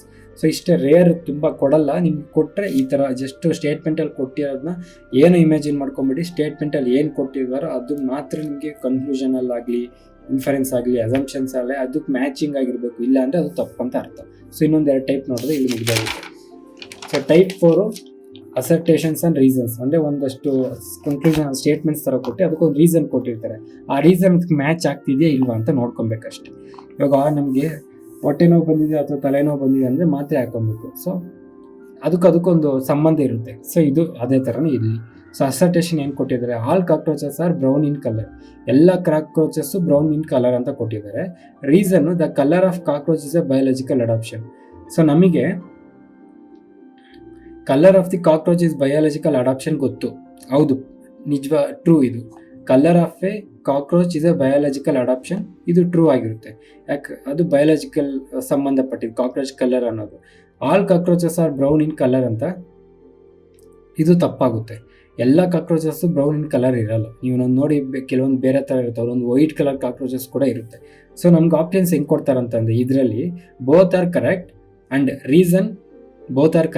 And reason is the correct explanation of assertion. ಅಂದರೆ ಅಸರ್ಟೇಷನ್ಗೆ ರೀಸನ್ಗೆ ಕರೆಕ್ಟಾಗಿ ಮ್ಯಾಚ್ ಇದೆ, ಅಥವಾ the assertion and reason are not correct but the reason is correct explanation of the assertion. Next 3ನೇದು assertion is true but reason is false. 4th one assertion is false but reason is true. ನಮ್ಗೆ ಇದರಲ್ಲಿ ಏನಾಗಿರುತ್ತೆ, assertion false, reason true ಆಗಿರುತ್ತೆ. So ನಮ್ಮ answer D ಆಗಿರುತ್ತೆ. ಅದೇ ಥರ ಇಲ್ಲಿ ಈ ಒಂದು ಎಕ್ಸಾಂಪಲಿಂದ ಇನ್ನೂ ಕ್ಲೀನಾಗಿ ಅರ್ಥ ಆಗುತ್ತೆ ಅನ್ಕೊತೀನಿ. So while joining the 2 rails ಅಂದರೆ ರೈಲ್ ಪಟ್ಟಿಗಳು, end to end some gap is left between them ಏನಕ್ಕೆ ಹೀಟ್ ಆದರೆ ಅದು ಇನ್ಕ್ರೀಸ್ ಆಗುತ್ತೆ ಸೈಜು, ಸೊ ಆ ಗ್ಯಾಪಲ್ಲಿ ಮೇಂಟೈನ್ ಆಗುತ್ತೆ ಅಂತ. Reason with an increase in the temperature metal expand.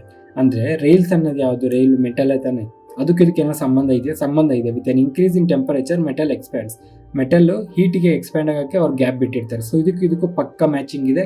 So ನಮಗೆ ಅಸರ್ಟೇಷನ್ನು ಮತ್ತು ರೀಸನ್ ಎರಡು ಟ್ರೂ ಇದೆ, ಎರಡಕ್ಕೂ ಸಂಬಂಧ ಇದೆ. ಅವಾಗ ನಮಗೆ ಆಪ್ಷನ್ ಏನಾಗಿರುತ್ತೆ, both are true.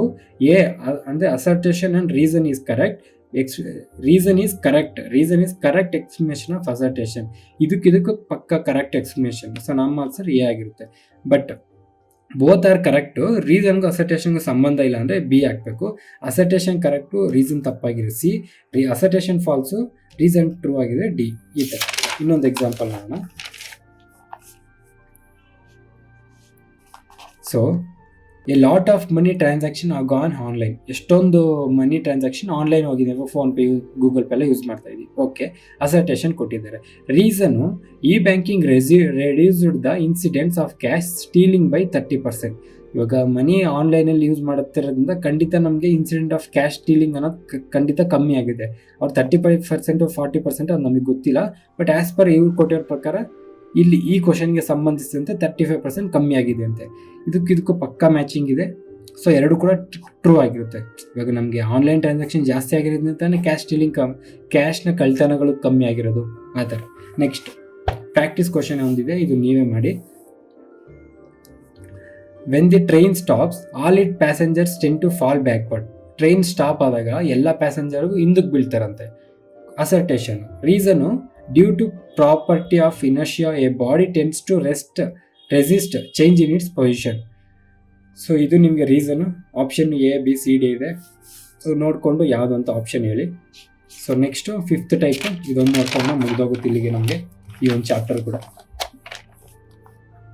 Statement and arguments. ಅಂದರೆ ಆರ್ಗ್ಯುಮೆಂಟ್ಸು ಸ್ಟೇಟ್ಮೆಂಟ್ಸ್ಗೆ ರಿಲೇಟೆಡಾ ಇಲ್ವಾ ಅಷ್ಟೇ. ಇವಾಗ ನೀವು ಕೋರ್ಟಲ್ಲಿ ಇದ್ದೀರಾ, ಜಡ್ಜ್ಮೆಂಟು ನಿಮ್ಮ ಮುಂಚೆ ಸಿಲಾಜಿಸಮಲ್ಲಿ ಏನು ಮಾಡಿದ್ರು ಅದೇ ಥರನೇ ಆರ್ಗ್ಯುಮೆಂಟ್ ನೀವು ಕೇಳಬೇಕು ಯಾರ ಹತ್ರ, ಲಾಯರ್ಗಳಿಂದ. ನೀವು ಜಡ್ಜ್ ಅಂತ ಅಂದ್ಕೊಳ್ಳಿ. Statement and argument. Is privatizing all the schools in India the best solution to attain 100% literacy rate. ಎಲ್ಲ ಸ್ಕೂಲು, ಎಲ್ಲ ಶಾಲೆಗಳು ಪ್ರೈವೇಟೈಸೇಷನ್ ಮಾಡಿದ್ರೆ ಇಂಡಿಯಾದಲ್ಲಿ ಲಿಟ್ರಸಿ ರೇಟ್ 100 ಆಗುತ್ತೆ ಅಂತೆ. ಅದಕ್ಕೆ ಆರ್ಗ್ಯುಮೆಂಟ್ ಏನು ಕೊಟ್ಟಿದ್ದಾರೆ, yes private institutions are responsible and dedicated towards their work. Okay ಸರಿ, ಒಪ್ಕೊತೀನಿ. ಪ್ರೈವೇಟು ಈ ಥರ ಸ್ಟೇಟ್ಮೆಂಟ್ ಇನ್ನೊಂದು ಹೇಳೋದು ಮಾಡ್ತಾರೆ. ಸ್ಟೇಟ್ಮೆಂಟ್ ಆ್ಯಂಡ್ ಆರ್ಗ್ಯುಮೆಂಟಲ್ಲಿ ಏನಂತಂದರೆ ನಮಗೆ ಕ್ವಶ್ನಲ್ಲಿ ಏನು ಕೊಟ್ಟಿರ್ತಾರೆ ಅಂತಂದರೆ ಯಾವುದು ಸ್ಟ್ರಾಂಗ್ ಆರ್ಗ್ಯುಮೆಂಟು. ಇವಾಗ ನೀವು ಎರಡು ಕಡೆ ನೀವು ಜಡ್ಜ್ಮೆಂಟ್ ಕೊಡಬೇಕಪ್ಪ, ಎ ಲಾಯರು ಬಿ ಲಾಯರು ವಾದಿಸ್ತಾ ಇರ್ತಾರೆ. ಅದರಲ್ಲಿ ಯಾರ್ದು ಸ್ಟ್ರಾಂಗ್ ಜಡ್ಜ್ಮೆಂಟ್ ಇರುತ್ತೋ ಅವ್ರ ಕಡೆ ತಾನೇ ನೀವು ಜಡ್ಜ್ಮೆಂಟ್ ಕೊಡ್ತೀರಾ. ಇಲ್ಲೂ ಅಷ್ಟೇ. ಇನ್ನೊಬ್ರು ಏನು ಹೇಳ್ತಿದ್ದಾರೆ, no education will become unaffordable for poor people. So ಇದರಲ್ಲಿ ಎರಡರಲ್ಲಿ ಸ್ಟ್ರಾಂಗ್ ಯಾವುದು, ಸೆಕೆಂಡ್ ಒನ್. ಯಾಕಂದರೆ ಎಷ್ಟೊಂದು ಮಕ್ಕಳಿಗೆ ಎಲ್ಲ ಇನ್ನೂ ಎಷ್ಟೊಂದು ಬಡತನ ಜನ, ಎಷ್ಟೊಂದು ಬಿಲೋ ಪಾವರ್ಟಿ ಲೈನು ಇಂಡಿಯಾದಲ್ಲಿ ಸುಮಾರು ಜನ ಇದ್ದಾರೆ. ಎಲ್ಲರೂ ದೊಡ್ಡ ದೊಡ್ಡ ಶಾಲೆಗಳು ಹೋಗಿ ಓದೋಕ್ಕಾಗಲ್ಲ. ಸೊ ನಮ್ಮದು 2 ಆಗಿರುತ್ತೆ. ಯಾಕಂದರೆ strong argument second. So 2 only 2 is strong. ಈ ಥರ ಆಪ್ಷನ್ಸ್ ಇರುತ್ತೆ. 1 is strong, 2 is strong, 1 and 2 are strong, neither strong ಅಂತ. Next statement. Pravalika is studying 10th class. Pravalika 10th class ಓದ್ತಾ ಇದ್ದಾರಂತೆ. Pravalika elder then Pranitha? Who is her classmate? Pravalika ಪ್ರಣೀತಕ್ಕೂ ದೊಡ್ಡವರಾಗಿರ್ತಾರ? ಯಾರು ಪ್ರಣೀತ ಯಾರು, ಅವ್ರ ಕ್ಲಾಸ್ಮೇಟೇ ಅಂತ ಪ್ರಣೀತಾ. ಈಗ ಆರ್ಗ್ಯುಮೆಂಟ್ ಏನು, ಒಬ್ರು ಹೇಳ್ತಿದ್ದಾರೆ ಹೌದು as she is her classmate Praneetha is younger to her. ಏನು ಹೇಳ್ತಾ ಇದ್ದಾರೆ, ಪ್ರವಳಿಕ ಮತ್ತು ಪ್ರಣೀತಾ ಒಂದೇ ಕ್ಲಾಸಲ್ಲಿ ಓದ್ತಾ ಇದ್ದಾರಂತೆ. ಪ್ರವಳಿಕ ಪ್ರಣೀತಾಕ್ಕೂ ಎಲ್ಡರ ಅಂತ ಕೇಳ್ತಾ ಇದ್ದಾರೆ. ಆರ್ಗ್ಯುಮೆಂಟ್ ಒಬ್ರೇನು ಹೇಳ್ತಿದ್ದಾರೆ, ಎಸ್ ಹೌದು, ಯಾಕಂದರೆ Praneetha Pravalika classmate Pravalika she is ಅಂತಂದರೆ ಇಲ್ಲಿ ಪ್ರವಳಿಕ ಪ್ರಣೀತಾ ಕ್ಲಾಸ್ಮೇಟು. ಅದಕ್ಕೋಸ್ಕರ ಪ್ರವಳಿಕ ಚಿಕ್ಕವರಾಗಿರ್ತಾರೆ ಅಂತ ಹೇಳ್ತಾ ಇದ್ದಾರೆ. ಅದು ಹೆಂಗೆ ಹೇಳ್ಬಿಡ್ತೀರಾ, ಒಂದೇ ಕ್ಲಾಸಲ್ಲಿ ಓದ್ತಾ ಇದ್ದಾರೆ, ಓಕೆ, ಅವರು ಚಿಕ್ಕವರ ದೊಡ್ಡವರು ಅಂತ ಹಿಂಗೆ ಹೇಳ್ತೀರ. ಸೊ ತಪ್ಪಾಗಿರುತ್ತೆ. ಇನ್ನೊಬ್ರು argument, no as she is classmate Praneetha is elder to her ಅಂತೆ. ಅವ್ರ ಕ್ಲಾಸ್ಮೇಟ್ ಆಗಿರೋದ್ರಿಂದ ಪ್ರಣೀತಾ ದೊಡ್ಡವರು ಅಂತ ಇವ್ರು ಹೇಳ್ತಾ ಇದ್ದಾರೆ. ಇದು ತಪ್ಪಾಗುತ್ತೆ. ಅವ್ರು ಹೆಂಗೆ ಹೇಳ್ತಾರೆ, ನಮಗೆ ಎಕ್ಸಾಕ್ಟಾಗಿ ಆಧಾರಗಳು ಇಲ್ಲದೆ ಇದ್ದಾಗ. ಸೊ ಎರಡು ತಪ್ಪಾಗಿರುತ್ತೆ. ನೀದರ್ 1 or 2 ನಮ್ಮ ಆಪ್ಷನ್ ಆಗಿದೆ. Next question. ಇದು ಈಸಿ ಇರುತ್ತೆ, ಸ್ಟೇಟ್ಮೆಂಟ್ ಆ್ಯಂಡ್ ಆರ್ಗ್ಯುಮೆಂಟ್ಸ್ ತುಂಬ ಈಸಿ ಇರುತ್ತೆ. Should there be a complete ban on constructing housing projects on farm lands. ಈ ಏನು ನಾವು ಬೆಳೆ ಬಾಳುವ ಜಾಗಗಳ ಮೇಲೆ, ಲ್ಯಾಂಡ್ಸ್ ಮೇಲೆ ಕಂಪ್ಲೀಟ್ ಬ್ಯಾನ್ ಅಂದರೆ ಅದನ್ನು should there be a complete ban on constructing house, ಅದ್ರ ಮೇಲೆ ಮನೆ ಕಟ್ಟೋದನ್ನ ಕಂಪ್ಲೀಟ್ ಬ್ಯಾನ್ ಮಾಡಬೇಕಾ ಅಂತ ಹೇಳಿದ್ದಾರೆ. Question, statement. ಇದಕ್ಕೆ ಜಡ್ಜಸ್ ವಾದ ಅಂದರೆ ಲಾಯರ್ ವಾದ ಮಾಡ್ತಿರೋದು ಒಬ್ಬರು, ಹೌದು ಎಲ್ಲ ಬ್ಯಾನ್ ಮಾಡಬೇಕು, ಯಾಕಂದರೆ farm lands are to be protected against any such encroachments as demand for food is increasing every year. Correct, ಯಾಕಂದರೆ ಫಾರ್ಮ್ ಲ್ಯಾಂಡ್ಸ್ನ ನಾವು ಮನೆಗಳನ್ನ ಕಟ್ಕೊಂಡು ಹೋಗ್ತಾ ಇದ್ರೆ ಆಮೇಲೆ ಆಹಾರ ಅನ್ನೋದು ಕಮ್ಮಿ ಆಗುತ್ತೆ, ಬಟ್ ಎವ್ರಿ ಇಯರ್ ನಮಗೆ ಆಹಾರ ರಿಕ್ವೈರ್ಮೆಂಟ್ ಇನ್ಕ್ರೀಸ್ ಆಗ್ತಾನೆ ಇದೆ, ಫುಡ್ ರಿಕ್ವೈರ್ಮೆಂಟ್ ಇನ್ಕ್ರೀಸ್ ಆಗ್ತಾನೆ ಇದೆ. ಇದು ಕೂಡ ನಾವು ಟ್ರೂ ಅಂತ ಕನ್ಸಿಡರ್ ಮಾಡ್ಬೋದು. ಅದಕ್ಕಿಂತ ಮುಂಚೆ ಒಂದ್ಸಲ ಬಿ ನೋಡೋಣ, ಇನ್ನೊಬ್ರು ಲಾಯರ್ ಆರ್ಗ್ಯುಮೆಂಟ್ ನೋಡೋಣ. ಇನ್ನೊಬ್ರು ಲಾಯರ್ ಏನು ಹೇಳ್ತಾ ಇದ್ದಾರೆ, no, the demand for housing is ever increasing, the demands for housing is ever increasing and hence the construction of such projects on farmland should be allowed on a selective basis. ಇನ್ನೊಬ್ಬರು ಏನು ಹೇಳ್ತಿದ್ದಾರೆ, the demand for housing ಅನ್ನೋದು ಇವಾಗ ಪ್ರತಿಯೊಬ್ಬರು ನಾನು ಮನೆ ಕಟ್ಕೊಬೇಕು, ನನಗೆ ಮನೆ ಬೇಕು, ಸ್ವಂತ ಮನೆ ಬೇಕು ಅಂತ ಹೇಳೋರೇ ಜಾಸ್ತಿ. ಸೊ ಅದು ನಮಗೆ ಪ್ರತಿ ವರ್ಷ ಬೆಳೀತಾನೆ ಇರುತ್ತೆ, ಅದನ್ನು ನೀವು ತಡೆಯೋಕ್ಕಾಗಲ್ಲ. So hence the construction on such projects on farmland should be allowed on a selective basis. At least ಕೆಲವೊಂದು ಫಾರ್ಮ್ಸಲ್ಲಿ ಮನೆಗಳನ್ನ ಕಟ್ಕೊಳ್ಳೋದು ನಾವು ಬಿಡಬೇಕು, ಇಲ್ಲಾಂದರೆ ಆಗಲ್ಲ, ನಮಗೆ ಇರೋ ಡಿಮ್ಯಾಂಡ್ಸ್ ಪ್ರಕಾರ ನಮ್ಗೆ ಈ ಥರ ನಾವು ಬ್ಯಾನ್ ಮಾಡಿದ್ರೆ ಆಗಲ್ಲ ಅಂತ ಇನ್ನೊಬ್ರು ಹೇಳ್ತಿದ್ದಾರೆ. ಸೊ ನಾವು ಎರಡಕ್ಕೂ ಒಪ್ಕೊಬೋದು, ಎರಡೂ ಸ್ಟ್ರಾಂಗ್ ಆಗೇ ಇದೆ. So both. Next fourth statement, should Indian cricket team accept the invitation for a tournament hosted in Pakistan given the hostile situation in the host country. ಇವಾಗ ಪಾಕಿಸ್ತಾನಲ್ಲಿ ಟೂರ್ನಮೆಂಟ್ ನಡೆದ್ರೆ ಇಂಡಿಯಾದವ್ರು ಹೋಗಿ ಆಡಬೇಕಾ ಅಂತ ಕೇಳ್ತಾ ಇದ್ದಾರೆ. ಒಬ್ಬರು ಆರ್ಗ್ಯುಮೆಂಟ್ ಮಾಡ್ತಾ ಇದ್ರೆ, ಹೌದು ಆಡಬೇಕು, politics should not affect sportsmanship. Okay, first argument ಆಯ್ತು. ಸೆಕೆಂಡ್ ಆರ್ಗ್ಯುಮೆಂಟ್ ನೋಡೋಣ ಫಸ್ಟು.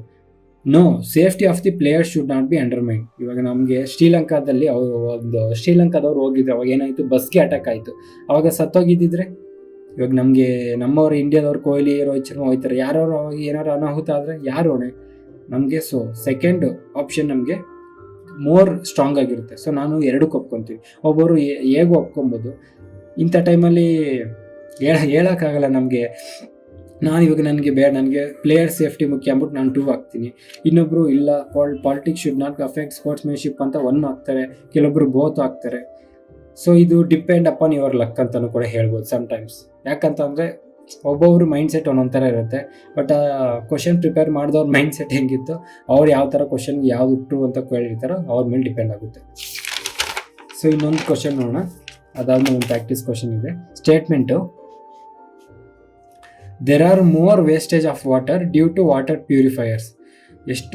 ವಾಟರ್ ಪ್ಯೂರಿಫೈಯರಿಂದ ಎಷ್ಟೊಂದು ವೇಸ್ಟೇಜ್ ಹೋಗ್ತಿದೆ, ಖಂಡಿತ ನಿಜ, ಹೌದು. Arguments, yes, houses should adapt ways to reuse the excess water produced from the filth. ಅಂದರೆ ಈ ಎಷ್ಟೊಂದು ಕಡೆ ನೀವು ವಾಟರ್ ಪ್ಯೂರಿಫೈಯರ್ ನೋಡ್ಬೋದು, ವೇಸ್ಟೇಜ್ ನೀರು ಅಂತ ಬಿಟ್ಬಿಡ್ತಾರೆ.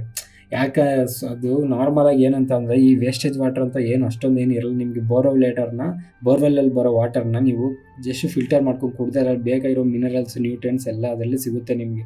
ಅದನ್ನು ಮತ್ತೆ ಆರೋ ಅಂತೆ ಅದಂತೆ ಇದಂತೆ ಅಂತ ಎಲ್ಲ ನಿಮಗೆ ಫೇಕ್ ಎಬ್ಬಿಸಿ ಅವರು ಸುಮ್ಮನೆ ಅವ್ರ ಬಿಸ್ನೆಸ್ಗೋಸ್ಕರ ನಿಮಗೆ ಆರೋ ವಾಟರ್ ಅದು ಇದು ಅಂತ ಹೇಳ್ಬಿಟ್ಟು ಇದು ಮಾಡ್ತಾರೆ. ನಾರ್ಮಲಾಗಿ ಅವೆಲ್ಲ ಏನು ಬೇಕಾಗೇ ಇಲ್ಲ. ಸೊ ಇದು first argument, yes, houses should adapt waste to reuse the excess water. ಖಂಡಿತ ವೇಸ್ಟ್ ಆಗೋ ವಾಟರ್ನ ಮತ್ತೆ ಬೇರೆ ಥರ ಬಳಕೆ ಮಾಡೋಕ್ಕೆ ಪ್ರಯತ್ನ ಮಾಡಲೇಬೇಕು. ಇವಾಗ ಆಲ್ರೆಡಿ ಎಷ್ಟೊಂದು ಸಮಸ್ಯೆ ಬೆಂಗಳೂರಲ್ಲಿ ನೋಡ್ತಾ ಇದ್ದೀರಾ, ನೀರಿಲ್ಲ ಅಂತ. ಚಿಕ್ಕವಾಗ ನಮ್ಮ ಚಿತ್ತಣ್ಣ ಸರ್ ಹೇಳ್ತಾಯಿದ್ರು, ಈ ಥರ ಮನೆಗಳನ್ನ ಕಟ್ಕೊಂಡು ಹೋಗ್ತಾ ಇದ್ರೆ ಒಂದಿನ ನಮಗೆ ನೀರು ಪಕ್ಕ ಗ್ರೌಂಡ್ ವಾಟರ್ ಇರೋಲ್ಲ. ಯಾಕಂದರೆ ನೋಡಿ, ಇವಾಗ ಪ್ರತಿಯೊಂದು ಕೆರೆ ಒಣಗೋಗಿದ್ದಾಗ ಏನು ಮಾಡ್ತಾರೆ, ಆ ಒಣಗೋಗಿದ್ದ ಕೆರೆಯಲ್ಲಿ ಅಪಾರ್ಟ್ಮೆಂಟ್ ಕಟ್ಬಿಟ್ಟು ಫುಲ್ಲು ರೋಡೆಲ್ಲ ಹಾಕ್ಬಿಟ್ಟು ಅದರಲ್ಲಿ ನೀರೇ ಬರೋದಂಗೆ ಡ್ರೈನೇಜ್ ಸಿಸ್ಟಮ್ ಮಾಡಿ ಬಿಟ್ಬಿಡ್ತಾರೆ. ಸೊ ಆ ನೀರು ಇನ್ನು ಒಳಗಡೆ ಭೂಮಿ ಒಳಗೆ ಹೆಂಗೆ ಹೋಗುತ್ತೆ? ಡ್ರೈನೇಜು ಕರೆಕ್ಟಾಗಿ ಮಾಡಿರಲ್ಲ, ಡ್ರೈನೇಜ್ ಒಂದು ಕಡೆ ಬ್ಲಾಕ್ ಆದರೆ ಇನ್ನು ಫುಲ್ ಆ ಏರಿಯಾ ಫುಲ್ಲು ಕಂಪ್ಲೀಟ್ ವಾಟರ್ ಮುಳುಗೋಗುತ್ತೆ. So next, so that it can give back to the land. ಇದು first argument. Second argument, no, it enters the sewage system and automatically goes. ನಾನು ಇದು ಒಪ್ಪೋದೇ ಇಲ್ಲ ಸೆಕೆಂಡ್ ಅಂತೂ, ನನಗೆ ಭೂಮಿ ಒಳಗೆ ಹೋಗ್ಬೇಕದು. ಸೊ ನನ್ನ ಆರ್ಗ್ಯುಮೆಂಟ್ 1. ಸೊ ನಾನು 1 ಈಸ್ ಸ್ಟ್ರಾಂಗ್ ಅಂತ ನಾನು ಟಿಕ್ ಹಾಕ್ತೀನಿ. ಸೊ ನೆಕ್ಸ್ಟ್ ಪ್ರಾಕ್ಟೀಸ್ ಕ್ವಶನ್ ಒಂದಿದೆ.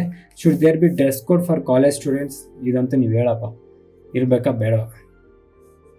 Next argument yes dress code will bring unity and eliminate discrimination.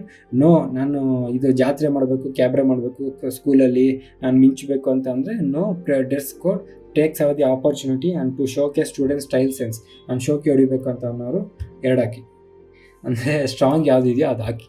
So ಈ ವಿಡಿಯೋಗೆ ನಮಗೆ ಚಾಪ್ಟರ್ 13 ಕೂಡ ಮುಗೀತು. ಸೊ ಈ ಥರ ಒಂದು ತುಂಬ ರೇರ್ ಕೊಡೋದು, ಜಾಸ್ತಿ ಯೋಚನೆ ಮಾಡೋಕ್ಕೆ ಹೋಗಬೇಡಿ. ಟೆಕ್ಸ್ಟ್ ಬುಕ್ ವೆಬ್ಸೈಟಲ್ಲಿ ಅಥವಾ ಆ್ಯಪಲ್ಲಿ ಒಂದಷ್ಟು ಪ್ರಾಕ್ಟೀಸ್ ಮಾಡಿದ್ದೆಲ್ಲ, ಆಲ್ಮೋಸ್ಟ್ ಎಲ್ಲ ಟೆಕ್ಸ್ಟ್ ಬುಕ್ ವೆಬ್ಸೈಟಲ್ಲಿರೋ ಕ್ವಶನ್ಸೇ ನಾನು ತೊಗೊಂಡಿರೋದು. ನಾನೇನು ಹೊಸ್ದಾಗೇನು ಸೃಷ್ಟಿ ಮಾಡಿಲ್ಲ, ಅವರು ಹೊಸ್ದಾಗೇನು ಸೃಷ್ಟಿ ಮಾಡಿರಲ್ಲ. ಕೊಟ್ಟಿರೋ ಪ್ರೀವಿಯಸ್ ಇಯರ್ ಕ್ವಶನ್ಸಿಂದನೇ ಅವರು ತಗೊಳ್ಳೋದು. ಸೊ ಪ್ರಾಕ್ಟೀಸ್ ಮಾಡಿ, ನಿಮಗೆ ಬರುತ್ತೆ. ಸೊ ಈ ವಿಡಿಯೋಗೆ ಇಷ್ಟೇ, ಥ್ಯಾಂಕ್ ಯು.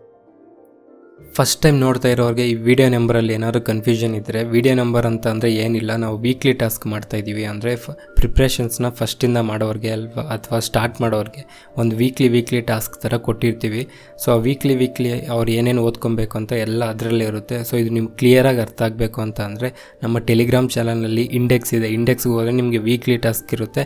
ಆ ವೀಕ್ಲಿ ಟಾಸ್ಕ್ ಜೊತೆಗೆ ವಿಡಿಯೋ ನಂಬರು, ಟಾಪಿಕ್ಕು ಎಲ್ಲ ಅದರಲ್ಲಿರುತ್ತೆ. ಜೊತೆಗೆ ಯೂಟ್ಯೂಬ್ ಲಿಂಕು ಕೂಡ ಅದರಲ್ಲೇ ಇರುತ್ತೆ. ಸೊ ಪ್ರಿಪ್ರೇಷನ್ ಸ್ಟಾರ್ಟ್ ಮಾಡೋರಿಗೆ ಇದು ತುಂಬ ಯೂಸ್ಫುಲ್ ಆಗುತ್ತೆ. ಒಂದು ಕಡೆಯಿಂದ ಸಿಲೆಬಸ್ನ ಕಂಪ್ಲೀಟ್ ಮಾಡ್ಬೋದು. ಒಂದ್ಸಲ ಚೆಕ್ ಮಾಡಿ, ನಿಮಗೆ ಗೊತ್ತಾಗುತ್ತೆ. ಫುಲ್ ವಿಡಿಯೋ ನೋಡಿದ್ರೆ ನೀವು, wow, thank you so much. So ನಿಮ್ಮಂಥವ್ರಿಂದನೇ ಸ್ವಲ್ಪ ಮೋಟಿವೇಶನ್ ಸಿಗುತ್ತೆ. ಅದೇ ಥರ ಈ ವಿಡಿಯೋ ಇಷ್ಟ ಆಗಿರೋ ಲೈಕ್ ಮಾಡಿ, ಇಷ್ಟ ಆಗಿಲ್ಲ ಅಂತ ಅಂದರೆ ಡಿಸ್ಲೈಕ್ ಮಾಡಿ. ಏನಾದ್ರು ಕ್ವಶನ್ಸ್ ಇದ್ದರೆ ಕಮೆಂಟ್ ಮಾಡಿ. ಇಲ್ಲ ನಿಮ್ಮ ಫ್ರೆಂಡ್ಸ್ ಯಾರಾದರೂ ಇದೇ ಥರ ಗೌರ್ಮೆಂಟ್ ಎಕ್ಸಾಮ್ಸ್ಗೆ ಪ್ರಿಪೇರ್ ಆಗ್ತಾರೆ, ನಿಮಗೆ ಇದು ಚೆನ್ನಾಗಿ ಅರ್ಥ ಆಗಿದ್ದರೆ, ನನ್ನ ನಂಬೋದು ಅಂತ ನಿಮಗೆ ಅನಿಸಿದ್ರೆ ಅವ್ರಿಗೂ ಈ ವಿಡಿಯೋನ ಶೇರ್ ಮಾಡಿ. ನಾನು ಸಬ್ಸ್ಕ್ರೈಬ್ ಮಾಡ್ತಿರೋ ಬಿಡ್ತಿರೋ ನಿಮ್ಮ ಇಷ್ಟ. ನಮ್ಮ ಪರ್ಪಸ್ ಅದಲ್ಲ. ಯಾರಾದರೂ ಒಬ್ಬರು ಈ ವಿಡಿಯೋಸ್ ನೋಡಿ ಗೌರ್ಮೆಂಟ್ ಎಕ್ಸಾಮ್ ಪಾಸ್ ಆದರೂ ನಮಗೆ ಅದೇ ದೊಡ್ಡ achievement. So thank you so much. ಈ ವಿಡಿಯೋಗೆ ಇಷ್ಟೇ. ಮತ್ತೆ ಮುಂದಿನ ವೀಡಿಯೋಲಿ ಸಿಗೋಣ. ಅಲ್ಲಿವರೆಗೂ ಮಜಾ ಮಾಡಿ. ನನ್ನ ಹೆಸರು ತೇಜ. ಬಾಯ್.